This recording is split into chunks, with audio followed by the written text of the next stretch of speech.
राची ढेरे यांच्या ललितबंध या लेखसंग्रहातून अरूपाचे रूप नावाचा लेख. ज्ञानेश्वरांना साऱ्याच गीतार्थाची थोरी उत्कटतेने जाणवलेली असली तरी गीतेचा 12वा अध्याय त्यांच्या परमप्रीतीचा विषय आहे. या अध्यायात भगवंतानं भक्तोत्तमाला भक्तियोग विवरून सांगितलेला असल्यामुळे ज्ञानेश्वरांची प्रज्ञा इथंच रसलीन होऊन विसावली आहे. या अध्यायात ईश्वराचं मनोगत ओसंडून वाहत आहे आणि म्हणूनच ज्ञानेश्वरांनी प्रज्ञाभरास येऊन त्याच्याशी सर्वांगांनी मिळणी साधित आहे. 11व्या अध्यायात विश्वरूप दर्शनाचा विराट सोहळा आपल्या भावार्थ दीपिकेनं प्रदर्शित केल्यानंतर ज्ञानेश्वर अर्जुनाबरोबरच भगवंताच्या सगुण साकार रूपाच्या सौंदर्यानं लोभावले आहेत. मोकळी ओवी फुलं सद्भावाच्या अंजुळीत भरून त्यांनी जरी विश्वरूपाची त्रिभुवन विजयी पावलं पूजिली असली तरी त्यांचं चित्त रमतं ते चैतन्याच्या भक्तिसुलभ रूपातच. खरं तर विराटाशी साक्षात नातं जोडण्याची शक्ती सवे घेऊनच ते जन्मास आले होते. त्यांच्या आत्म्याचा गरुड प्रतीतीच्या पंखांनी चिदाकाशाला गवसणी घालू शकत होता नव्हे, त्यांच्या अनुभूतीच्या प्रांगणात चिदाकाश लपीथपी खेळत होतो.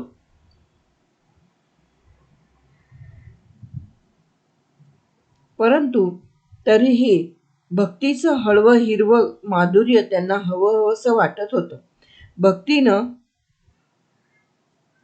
रंगलेल्या दृष्टीनं विश्वाकडे अन विश्वरूपाकडे पाहताना रूप रस गंधांना येणारं आगळेपण अनुभवणं ही त्यांची क्रीडा बनली होती. अन म्हणूनच भक्तियोगाचा 12वा अध्याय विवरून सांगताना त्यांच्या प्रज्ञेनं सारी आंतरिक भावसमृद्धी प्रकट केली आहे. मूळच्या 20 श्लोकांवर 244 ओव्यांचं हे भाष्य अथपासून इथपर्यंत एकसंध आहे, एकात्म आहे.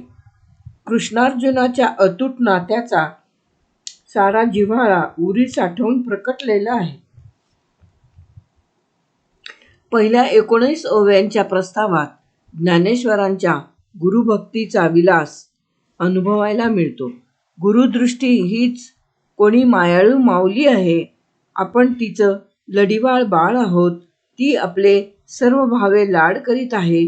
तिच्या मायेनं लोभावून आपण तिच्याकडे आणखी काही आवडीचं मागत आहोत आणि मग तीही मुक्तपणानं आपलं वांछित आपल्याला देत आहे.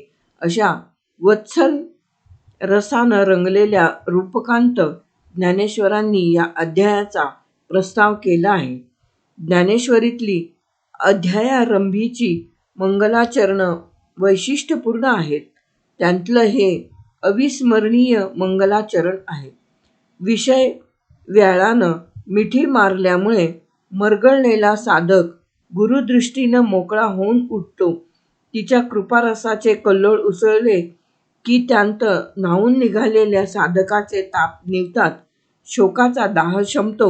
अशा शब्दांत ज्ञानेश्वर गुरुदृष्टीचा महिमान गातात.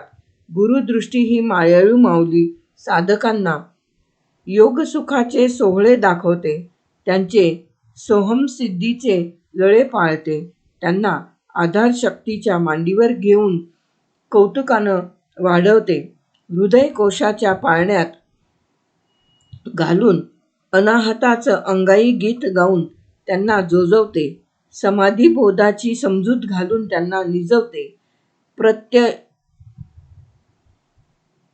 प्रत्यग ज्योतींनी त्यांना औक्षण करते, मनपवनांची खेळणी त्यांना खेळायला देते, रिद्धिसिद्धीची बाळलेणी त्यांना लेववते अन त्यांच्या भुकेच्या वेळी 17वीचा पाना त्यांना पाजते. साधकांच्या या माऊलीनं साधकांच्या या माऊलीचं वास्तव्य ज्ञानेश्वरांनी अकंठ अनुभवलं आहे. तिच्या पावलोपावली सारस्वताचे मळे बहरास येतात याचा त्यांना पुरेपूर प्रत्यय आलेला आहे आणि म्हणूनच ते या माऊलीची सावली सांडायला सिद्ध होत नाही.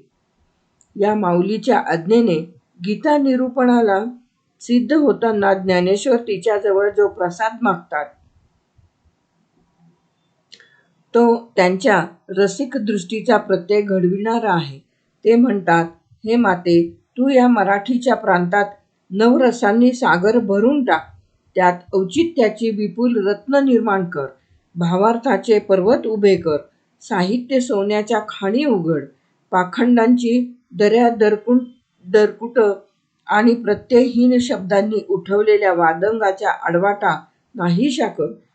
कुतर्काची दुष्ट सावज नष्ट कर आणि संवाद फळांनी लगडलेल्या प्रमेय वृक्षांची विवेक वेलींची लावणी करून मनोहर उद्यान बहरास आण. एवढंच नव्हे तर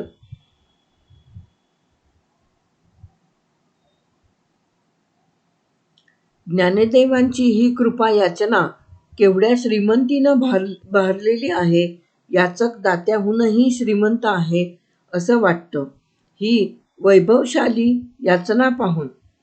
ज्ञानेश्वरांचं व्यक्तिमत्वच असं विशेष आहे की तिथं आत्यंतिक विनय हा अदम्य आत्मविश्वासाच्या बैठकीवरच उभा असतो. गुरुमाऊलीनं मला स्नेहाचा पदर पांघुरवला तर जे मी मागितलं आहे ते सारंच सारं मी आताच निर्माण करीन असं लगेच ज्ञानेश्वर उद्गारतात. असा हा जबरदस्त पुजारी आहे. गुरुदृष्टीच्या कृपाप्रसादावर तो हक्क गाजविणारा आहे. त्या हक्कासाठी त्यानं बहुत कल्पपर्यंत सत्यवादाचं तप आचरलं आहे. असाधारण पुण्य पोचली आहेत. म्हणूनच त्याच्या याचनेत दारिद्र्याची दीनता नाही. सद्गुरू आणि ज्ञानदेव यांच्या या स्नेहसंवादाच्या पार्श्वभूमीवर कृष्ण आणि अर्जुन यांचा स्नेहसंवाद सुरू होतो.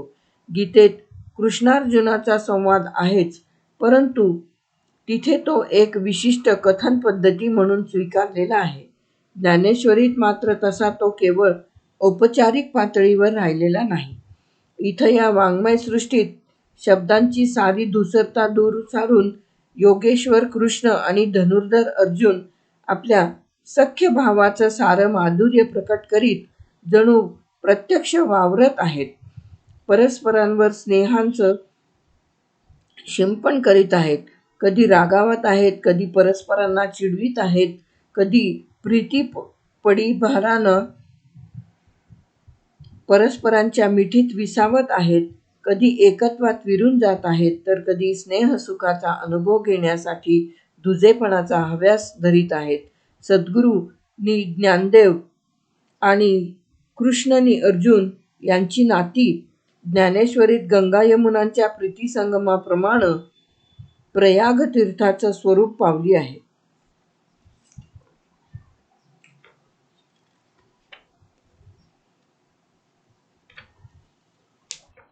11व्या अध्यायातील विश्वरूप दर्शनाच्या पार्श्वभूमीवर अर्जुनाच्या मनात स्वाभाविकपणेच उद्भवलेल्या एका शंकेनं या अध्यायाची उभारणी झालेली आहे. अर्जुनाची शंका अशी की देवा, व्यक्त आणि अव्यक्त ही दोन्ही तुझीच रूपे आहेत. भक्तीनं व्यक्ताची प्राप्ती होते नि योगानं अव्यक्ताची. या दोन्ही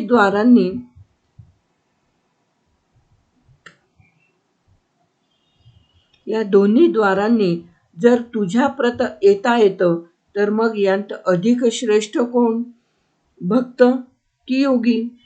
यावर भगवंतानं तत्काळ निर्णय दिला की माझ्या ठायी मन प्रविष्ट करून जे मला नित्ययुक्त होऊन परमश्रद्धेनं भजतात त्यांना मी अधिक प्रिय मानतो. जे इंद्रिय समूहाचा संयम करून अव्यक्ताच्या ठिकाणी आपलं चित्त स्थिरावतात तेही माझी प्राप्ती करून घेतात हे खरं, परंतु त्या वाटेनं जाणाऱ्यांना अत्यंत क्लेश सहन करावे लागतात. म्हणूनच हे अर्जुना, जे सकल कर्म माझ्या ठायी संन्यसून अनन्य भावानं माझी उपासना करतात, त्यांना संसार सागरातून तारण्यासाठी मी तत्काळ धावत येतो.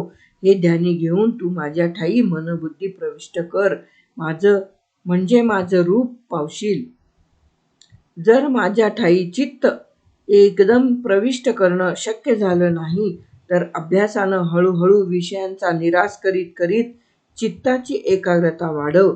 आणि तेही शक्य झालं नाही, तर सर्व कर्माचं कर्तृत्व माझ्याकडे देऊन राहत जा. आणि अखेरीस हेही अशक्य वाटलं तर कर्मफलाचा त्याग करायला शिक.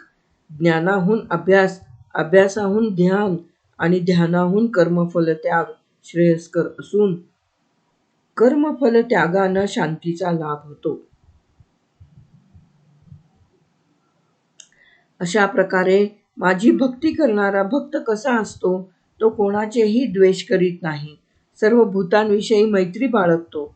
त्यांच्याविषयीच्या करुणेनं ओसंडतो. निर्मम निरहंकार बनतो आणि सुखदुःख, मानापमान, निंदास्तुती, हर्षामर्ष, शीतोष्ण, शुभाशुभ, शत्रुमित्र इत्यादी द्वंद्वांच्या अतीत जातो. असा भक्त मला अतीव प्रिय आहे. बस, गीतेच्या 12व्या अध्यायातलं प्रतिपाद्य हे एवढंच आहे. परंतु ज्ञानेश्वरांनी त्यातला भावार्थ आपल्या प्रज्ञेच्या दीपिकेनं सर्वांगी उजळून टाकला आहे. ज्ञानेश्वर हे स्वतः ज्ञानाप्रमाणेच योगाचेही ईश्वर आहेत. असं असूनही ते भक्तीची वाट चोखाळायला सांगतात. त्या वाटेवर फुलारलेल्या भावसौंदर्यावर मुग्ध होऊन आणि तुम्हा दुर्बलांचा कळवळा वाटून अव्यक्तोपासक हे योगदुर्ग कसा जिंकतात आणि त्या दुर्गात प्रवेश द्यावर प्राणशक्ती चामुंडेची उग्र उपासना कशा प्रकारे करतात, त्याचं रोमांचकारी चित्रण ज्ञानदेवांनी स्वानुभवानं केलं आहे. आणि त्यांच्या या विक्रमामागे किती भयानक क्लेश असतात, त्याची भयप्रत जाणीवही त्यांनी दिली आहे. तहान लागल्यास तहानच प्यावी, भूक लागल्यास भूकच खावी, असा हा भयानक प्रवास. जळतं विष गिळण्याचा हा भीषण योग सामान्यांनी कसा आचरावा? समुद्र बाहूंनी तरून जाता येईल काय? आकाश पायांनी चालून जाता येईल काय? पांगुळानं वायूचा हेवा करून कसं चालेल? म्हणून योगाची या वाटा जे निघाले गा सुभटा, त्यांची दुःखाचा वाटा भागासी आला. अव्यक्तोपासनेच्या या भीषण पार्श्वभूमीवर ज्ञानेश्वरांनी भक्तीचं भावसमृद्ध चित्र रेखाटलं आहे. विशेषतः अभ्यास योगाचं त्यांनी जे सुगम विवरण केलं आहे, त्यात त्यांच्या स्पष्टीकरण कलेची पराकाष्ठा दिसते. त्यानंतर भक्ताची लक्षणं विवरिताना तर त्यांचा सारा आंतरिक जिव्हाळा सीमा सांडून वाहत राहिला आहे. जणू ज्ञानेश्वर कृष्णमुखानं स्वतःच भक्तोत्तमाचं वर्णन करीत आहेत. जो सर्व भूतांचा ठायी त्वेषाने नेणे काही, आपपरू नाही चैतन्य जैसा, उत्तमाते धरिजे अधमाते अवेरिजे, हे काही जे नेणीजे वसुधा जेवी, रायाचे देह चाळू रंकाते पैराते गाळू, हे नेणीची कुपाळू पाणू पैगा. अशा नाना दृष्टांताच्या मालिकांनी तत्वार्थाला भावाचं मधुर रूप देण्यात ज्ञानेश्वर प्रवीण आहेत. बोली अरूपाचे रूप दावीन आणि अतींद्रिय इंद्रियांकरवी भोगवीन, ही प्रतिज्ञा ते अक्षरशः सार्थ करतात.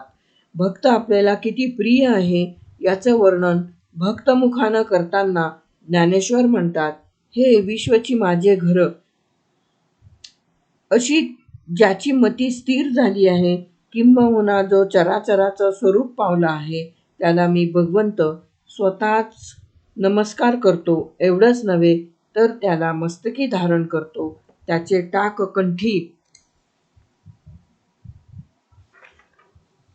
मिरवतो आपल्या वाणीला त्याच्या गुणांची लेणी लेववतो, त्याची कीर्ती आवडीनं श्रवणाने ऐकतो, किंबहुना त्याच्या गुणवर्णनासाठी, कीर्तिश्रवणासाठी, निरूपदर्शनासाठीच मला अरूपाला वाणी, श्रवण नि नयन घेऊन अवतारावं लागतं. मी हातींच्या लीलाकमळांनी त्याला पूजतो, त्याच्या मिठीचं सुख अनुभवायला मिळावं म्हणूनच मी दोवरी दोन्ही अशा 4 भुजा घेऊन आलो आहे. ज्ञानेश्वरांच्या विवरण सामर्थ्याचं हे रूप नितांत लोभसवाणं आहे. त्यांच्या चैतन्यमयी प्रज्ञेनं स्पर्श केलेला प्रत्येक शब्द रत्नाची झळाळी घेऊन प्रगटतो. त्यांचा प्रत्येक विचार हा रूपसंपन्न असतो, म्हणजे तो उघडा नागडा नसतो. कुठल्या तरी कथेच्या, घटनेच्या वा निसर्गदृश्याच्या माध्यमातूनच तो आपल्या आकलनादृष्टीपुढे उभा राहतो आणि तिच्याशी जिव्हाळ्याचं नातं जोडतो. विचारांच्या कोरडेपणाची बोच ज्ञानदेव कधीही अनुभवायला लावीत नाही.